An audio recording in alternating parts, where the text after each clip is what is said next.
dont on a parlé ce matin, l'étude de Benjamin, donc, est un PHRC de 2017, si je ne me trompe pas, et qui a commencé cette année. Donc, moi, j'ai pris exemple sur mes maîtres, et donc, je ne voulais pas non plus aller trop vite, et voilà une des raisons du retard.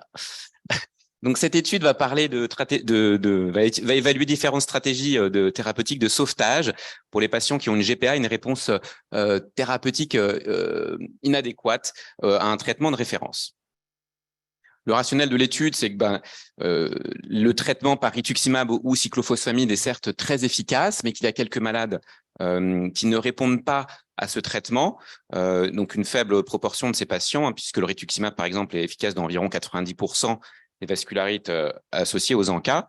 Et si l'on regarde les premières études d'évaluation du rituximab chez les patients qui sont en échec de l'endoxan, on a des résultats un petit peu variables, mais dans certaines études, on a jusqu'à 27% d'échecs au rituximab chez des malades qui étaient déjà en échec de l'endoxan. Et récemment, il y a une étude rétrospective du GFEV sur les patients GPA en échec d'induction par rituximab ou cyclophosphamide. Et il y avait parmi les patients qui switchaient à l'autre traitement d'induction, 28% des patients qui étaient également en échec de ce traitement. Donc, il existe vraiment des patients réfractaires, même s'ils sont peu nombreux. Et il y a donc une nécessité d'alternatives thérapeutiques chez certains malades. Et si l'on regarde un petit peu en détail quels sont ces patients, donc il y a des patients qui sont réellement réfractaires, ce dont on parlait un peu, donc c'est dans la très grande majorité des GPA, avec des manifestations plutôt granulomateuses. Dans l'étude de Holle là, de 2012, sur les 27% de patients réfractaires, c'était principalement des masses orbitaires, des pachyméningites, des sténoses trachéobronchiques. Et puis à côté de ces patients réfractaires, on a également des patients qui ont une réponse thérapeutique inadéquate et globalement, ce sont des patients chez qui on a du mal à diminuer les corticoïdes en dessous de 7,5 mg par jour ou qui ont des formes grumbling pour lesquelles le traitement n'arrive pas à être diminué de façon satisfaisante. Alors ça, c'est les recommandations, mais qui sont celles de 2016, qui disaient que quand on était en échec d'un traitement par cyclophosphamide ou rituximab, il fallait switcher à l'autre classe. Les recommandations de 2022 sont pas tout à fait aussi claires et laissent un peu plus la place au choix de l'investigateur, mais ou d'augmenter transitoirement les corticoïdes s'il s'agit de symptômes de faible intensité, mais globalement, c'est souvent ce qui est fait en cas d'échec d'un des deux traitements d'induction. Et quelles alternatives thérapeutiques en cas par contre d'échec de ces deux lignes de traitement? Alors, plusieurs traitements ont pu montrer un intérêt soit sur le plan clinique, soit avec un rationnel physiopathologique. Le tocilizumab, par exemple, dans une étude ancillaire de RAVE, avait montré que le taux sérique d'IL6 était corrélé au titre des ANCA anti-PR3, sachant que le titre des ANCA, la réascension, par exemple, des réapparitions des ANCA anti-PR3 peut être considérée comme un facteur pronostic de rechute. Et également que dans le sous-groupe de patients traités par rituximab, que l'augmentation de l'IL6 sérique au cours du suivi était associé à un risque de survenue de rechute majeure chez ces patients. Et donc, il y a peut-être un rationnel de cibler l'IL6 chez ces malades. Dans le laboratoire, ici, nous avions montré qu'il y avait une augmentation du nombre de lymphocytes B producteurs d'IL6 chez les patients qui avaient une GPA active lorsqu'on les comparait à des placebos, des patients en rémission. À des patients en rémission ou des sujets sains, pardon. Et il y a également une étude rétrospective du tocilizumab sur une petite étude de 17 patients où 88% des patients avaient une réponse après induction de la rémission par tocilizumab. L'abatacept est également une molécule qui est intéressante puisqu'il y a une étude prospective ouverte sur 20 patients avec une GPA qui ont été traités par abatacept avec 90% de réponse, donc 80% de rémission. Alors, c'était que 20 patients. Il y a eu 11 patients chez qui ils ont pu arrêter la prednisone et c'était plutôt des malades qui étaient peu sévères. Mais il y a un essai randomisé multicentrique qui est en cours, qui est l'essai Abrogate, dont on n'a pas les résultats à ma connaissance. Enfin, pour ce qui est de l'association rituximab plus Indimard, c'est quelque chose qui est fait parfois en pratique dans les différents centres en cas de patients un peu réfractaires. Et il y a une étude rétrospective du GFEV sur 17 patients avec une GPA traités par rituximab plus méthotrexate. Et c'était essentiellement des malades, encore une fois, avec des manifestations granulomateuses. Et il y avait 88% de réponses à 6 mois, ce qui est pas mal, mais seulement 24% de réponses complètes. D'où l'objectif de l'essai satellite, qui était d'essayer d'identifier les meilleures stratégies thérapeutiques, en tout cas celles qui sont les plus prometteuses, pour les patients qui ont une GPA et une réponse inadéquate au traitement de référence. Et donc pour cela, nous avons prévu de mener un essai pragmatique multicentrique de phase 2 randomisé en ouvert avec un design de type Pick the Winner. Et voici donc le schéma de l'étude. Les patients avec une GPA en réponse inadéquate au traitement sont randomisés en 3 groupes. Un groupe tocilizumab avec une injection sous-cutanée par semaine, un groupe abatacept, également une injection sous-cutanée par semaine, et un groupe rituximab plus Cédimard. Donc 4 perfusions de rituximab, schéma classique, avec des perfusions d'entretien. Et le Cédimard est laissé au choix de l'investigateur avec de préférence du méthotrexate, mais sinon ça pouvait être ça peut être du MMF ou de l'azatioprine. Bien sûr, tout cela en association avec la prédnisone, et un critère de jugement qui est prévu à 12 semaines, sachant que selon le design d'étude, il y a une analyse intermédiaire qui sera effectuée avec une analyse par le comité d'adjudication pour évaluer la probabilité de l'efficacité du traitement dès que 5 patients sont inclus dans un bras. Et si la probabilité est élevé que le traitement soit inactif, c'est-à-dire qu'il n'y a pas de réponse au traitement chez les 5 malades inclus dans ce bras, le bras est censuré et les inclusions sont arrêtées dans ce bras-là. Et donc, on continuera avec les inclusions sur les 2 autres bras. Et par ailleurs, il y aura peut-être une période d'arrêt des inclusions, de suspension des inclusions pendant 3 mois, le temps de faire l'analyse. Il y a un schéma recommandé de décroissance de la corticothérapie en fonction de la dose initiale de la corticothérapie, qui est un schéma de décroissance recommandé mais qui n'est pas obligatoire, et un critère de jugement principal qui est donc, comme je disais, à 12 semaines, qui est la rémission ou la réponse au traitement. La rémission étant définie comme l'absence d'activité de la maladie attribuable à une GPA active. L'activité pouvant correspondre soit à des manifestations vascularitiques, soit à des manifestations granulomateuses, et la réponse comme une diminution d'au moins 50% de l'activité de la maladie sans nouvelle manifestation. Les critères de jugement secondaires sont là. La réponse ou la rémission à S24 à S52, les GCL de qualité de vie et le score VA-PRO, la tolérance, la dose cumulée de prédnisone. Donc, les critères d'inclusion, donc c'est les patients qui ont une GPA avec une GPA qui est active et une réponse inadéquate au traitement de référence qui comprend donc l'endoxan et le rituximab, ou le rituximab et une contre-indication à l'endoxan, et des patients qui doivent avoir une dose de prédnisone supérieure à 7,5 mg par jour. On avait dit stable depuis 4 semaines, et une absence de manifestation sévère de la vascularite qui pourrait nécessiter des échanges plasmatiques qu'on ne fait pas dans l'étude. La réponse inadéquate au traitement est définie par soit une progression de la maladie, soit une absence de réponse, c'est-à-dire moins de 50% de diminution de l'activité, soit une maladie persistante qui nécessiterait le maintien d'une corticothérapie de au moins 7,5 mg par jour, et tout cela évalué après au moins 12 semaines de traitement. Ça, c'est un peu le schéma des patients qui pourraient être inclus dans l'étude. Donc, en gros, soit les patients rentrent parce qu'ils ne répondent pas du tout au traitement d'induction et après avoir switché au deuxième traitement d'induction ne sont toujours pas répondeurs et sont donc éligibles à l'inclusion. Soit ils sont éventuellement répondeurs, mais avec un échec de décroissance de la corticothérapie en dessous de 7,5 mg par jour. Et à ce moment-là, on switch à un rituximab ou à l'endoxan. Et si à nouveau, il n'y a pas de décroissance possible en dessous de 7,5 mg par jour, ils sont éligibles à être inclus dans satellite. Donc, où en est-on en pratique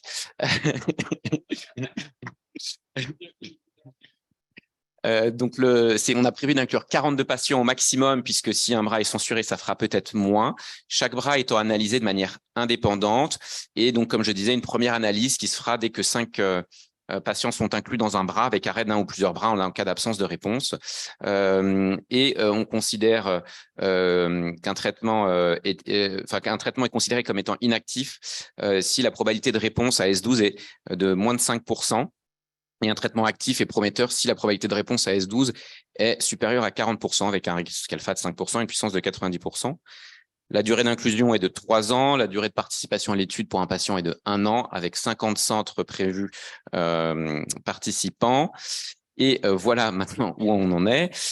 Donc, comme on peut voir, on avait eu les autorisations il y a déjà un moment, en mai et septembre 2021 par les instances, mais il y a dû y avoir plusieurs amendements par la suite. Difficulté de production de l'ICRF et de la mise en place du processus de randomisation et de l'analyse intermédiaire qui a visiblement été compliqué à mettre en place. Et puis les questionnaires qui étaient électroniques aussi, ça avait l'air de poser problème.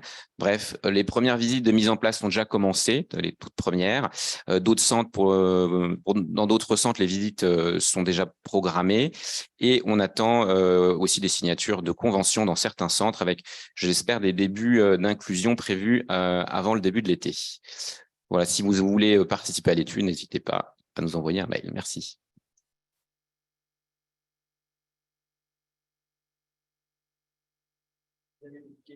Pour Jonathan.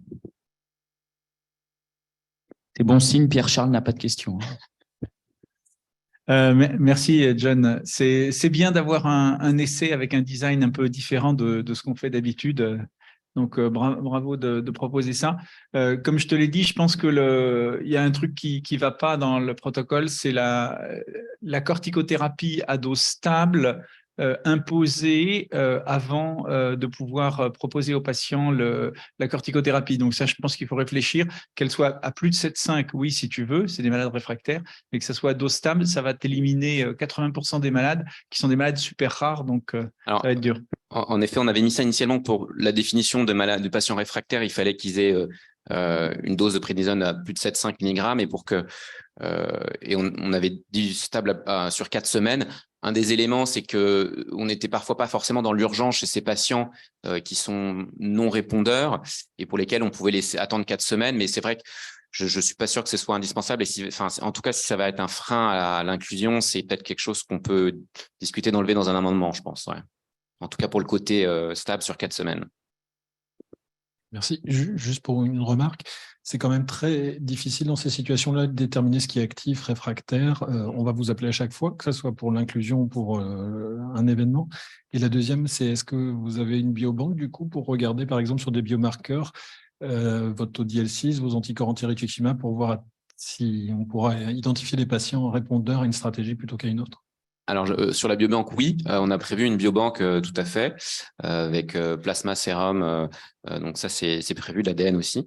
Pour ce qui est des patients actifs, c'est en effet toute la problématique un peu de ces patients, c'est très difficile de répondre. Ce qui est prévu, c'est que, c'est vrai que je ne l'ai pas marqué là, mais qu'il y ait donc des examens qui sont réalisés au moment ou avant l'inclusion pour évaluer justement l'activité de la maladie et ces examens devront être répétés à S12 au moment du critère de jugement principal et à S52, à savoir par exemple ça peut être un scanner trachéal, une fibroscopie bronchique. Enfin, il faut qu'il y ait une évaluation de l'activité de la maladie par une IRM ou enfin voilà des examens un petit peu permettent d'objectiver que la maladie progresse par exemple. Pierre, je t'écoute. Et est-ce que tu as prévu, toi ou enfin, un expert du BIVAS, de bien vérifier pour le malade dit non répondeur que la diminution de BIVAS n'est pas suffisante parce que c'est pas toujours facile de calculer des BIVAS. Alors, on ne s'est pas fié au BIVAS en fait. Il sera dans l'étude, mais c'est pas le critère de jugement justement parce que ces malades ne rentrent pas forcément dans le BIVAS. Donc, on avait pris le parti de ne pas utiliser le BIVAS dans le critère. Je crois pas qu'on parle. Non, on parle pas du BIVAS, mais comme il y avait un score, je savais pas bien ce que c'était. Non, c'est pas le score, c'est l'activité de la maladie. Et c'est vrai qu'on dit 50%, mais pour juger de 50%, ça peut être par exemple sur une progression d'une sténose ou sur voilà. Après, c'est difficile à juger, mais en fait c'est les définitions d'activité qu'on a repris à partir des recommandations, mais c'est pas forcément sur le score BIVAS, quoi, je veux dire. Sur une masse orbitaire, en effet, où en fait une sténose trachéale, le BIVAS est complètement incapable de suivre. Et en fait, comme ça sera surtout des malades comme ça, c'est pour ça que c'est pour ça qu'il y aura un comité d'adjudication, hein, et que comme de toute façon personne n'appelle jamais Jonathan, il sera prêt à vous répondre, hein. S'il y a un des bras qui est arrêté au niveau de l'analyse intermédiaire, qu'est-ce que deviennent les patients de ce bras-là? Est-ce qu'ils sont re-randomisés pour aller sur un des deux autres? Alors, les patients qui sont déjà dans un bras, non, ils ne seront pas re-randomisés. C'était une des questions qu'on avait en effet posées aux méthodologistes, mais non, ils vont continuer d'être suivis jusqu'à la fin de l'étude. Et par contre, il n'est pas prévu qu'ils soient re-randomisés dans l'autre bras. Ce n'était pas possible. Parce que s'il y a un arrêt, ça veut dire qu'il s'aggrave. Alors, ça veut dire en effet qu'il s'aggrave. Et s'il s'aggrave, après, c'est au choix de l'investigateur de changer la thérapeutique en fonction de ses habitudes et ses pratiques. Comment vous allez gérer les patients qui n'auront pas eu d'endoxan par rapport à ceux qui ont eu les deux? Et si le patient qui n'a pas eu d'endoxan, il tire le bras rituximab plus méthotrexate, est-ce que ça ne va pas défavoriser ce bras? Le fait qu'il ait déjà eu Ritux, qu'il n'ait pas eu d'endoxan et qu'il se retrouve avec un nouveau Ritux, que ça le défavorise, c'est ça? Ouais. Alors après, c'est vrai que je pense pas qu'il y ait beaucoup de malades qui aient des contre-indications formelles à l'endoxan, mais étant donné que c'est des malades rares, on a quand même pris le parti d'essayer d'avoir des patients qu'on pouvait inclure dans l'étude. C'est vrai que ce ne sera pas forcément… Non, parce que c'est quand même peu de malades et que c'était pas possible de stratifier. Mais sinon, en effet, ça aurait été intéressant. Mais après, ça reste une stratégie Ritux plus DIMARS qui n'avait pas été évaluée de manière prospective non plus. Donc, ça reste quand même intéressant, je pense. C'est un nouveau design, mais la différence avec toutes les autres études, c'est que c'est une étude très exploratoire. C'est-à-dire qu'en fait, ça donnera des signaux d'épices, mais ça n'a pas la même, on va dire, impact potentiel qu'un Emerge, qu'un Riga, qu'un Renato, où là, je veux dire, ça peut changer les pratiques. Là, ça donnera sur des niches de patients des orientations. Mais donc, justement, la contre-indication à l'endoxan, elle peut être, ça peut être une contre-indication théorique, dans le sens, par exemple, jeune patient ou jeune patiente en âge de procréer, on a envie de dire qu'il y a une contre-indication théorique à l'endoxan parce qu'il y a un risque. Est-ce que ça, un patient comme ça, il ou elle peut rentrer dans l'étude ou pas? C'est vrai que tel que c'est écrit, oui. Après, on peut en discuter, mais oui, tel que c'était prévu, oui, Ouais. c'est prévu comme ça. Après, c'est sûr que si c'est contre-indication liée à la procréation, le seul traitement DIMARS qu'on pourrait donner dans ce cas-là, c'est l'Immurel parmi les trois. Mais non, mais tout dépend. On peut très bien donner de l'endoxan. Il suffit de pas en donner beaucoup et surtout pas longtemps, parce que toutes les complications qu'on attribue à l'endoxan, c'est avec nos pratiques d'avant, où on en donnait très longtemps. Et maintenant, par exemple, 3 bolus de cyclophosphamide, ça ne change pas beaucoup la fertilité, sauf chez une femme ménopausée. Ok. Bon, Jonathan, merci, hein.